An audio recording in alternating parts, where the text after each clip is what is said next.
राम श्याम दो भाई थे। दोनों एक ही विद्यालय में पढ़ा करते थे और यहाँ तक कि एक ही कक्षा में। किंतु राम पढ़ने में होनहार था, वहीं उसका भाई श्याम पढ़ने से बचता था और ना पढ़ने के ढेरों बहाने ढूंढता था। राम के दोस्त पढ़ने वाले थे और श्याम के दोस्त ना पढ़ने वाले और काम चोरी करने वाले थे।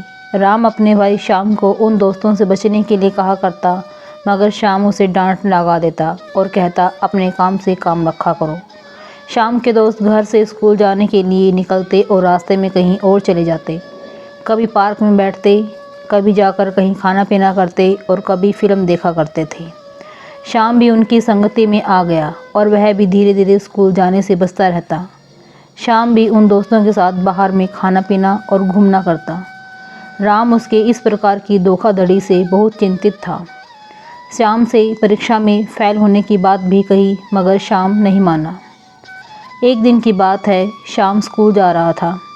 उसके दोस्त मिल गए और उन्होंने कहा, आज स्कूल नहीं जाना है, हम सभी अपने दोस्त हरि का जन्मदिवस मनाएंगे और बाहर खाना पीना करेंगे और खूब मज़े करेंगे। पहले तो श्याम ने मना किया, किंतु दोस्तों के बार बार बोलने पर वह उनके साथ चला गया। श्याम और उसके मित्रों ने खूब पार्टी करी। उस दिन स्कूल नहीं गए। इस प्रकार का काम वह और उसके दोस्त निरंतर करते रहते। परीक्षा हुई जिसमें श्याम और उसके दोस्त सफल नहीं हो पाए, वह फेल हो गई। राम ने इस बार भी और बार की तरह प्रथम स्थान प्राप्त किया। श्याम अपने घर मार्कशीट लेकर गया, जिस पर उसके माता पिता ने देखा और वह बहुत दुखी हुए, उदास हुए। उन्हें उदासी हुई कि एक मेरा बेटा इतना अच्छा पढ़ने में है और दूसरा इतना नालायक। श्याम किसी भी विषय में पास नहीं हो पाया। श्याम के माता पिता को बहुत दुख हुआ।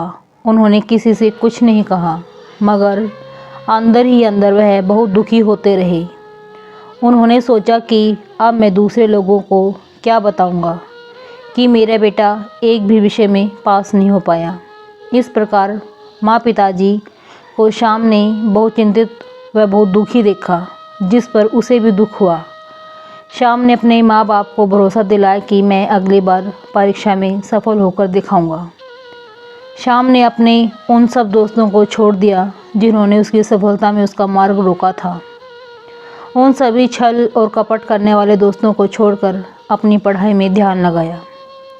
नतीजा यह हुआ कि साल भर की मेहनत से वह परीक्षा में सफल नहीं, अपितु विद्यालय में सर्वोच्च स्थान प्राप्त किया। इस पर उसके माता पिता को बहुत खुशी हुई और अपने पुत्र श्याम को गले से लगाया, उन्हें शाबाशी दी। श्याम को पता चल गया था कि जैसी संगति मिलेगी वैसा ही परिणाम मिलेगा। नैतिक शिक्षा यह है दोस्तों, जैसी संगति में रहते हैं वैसा ही उसका गुण आता है, अर्थात अच्छी संगति का संगत करना चाहिए। दोस्तों, अगर आपको ये कहानी पसंद आई हो तो please like, share and comment ज़रूर करना। धन्यवाद।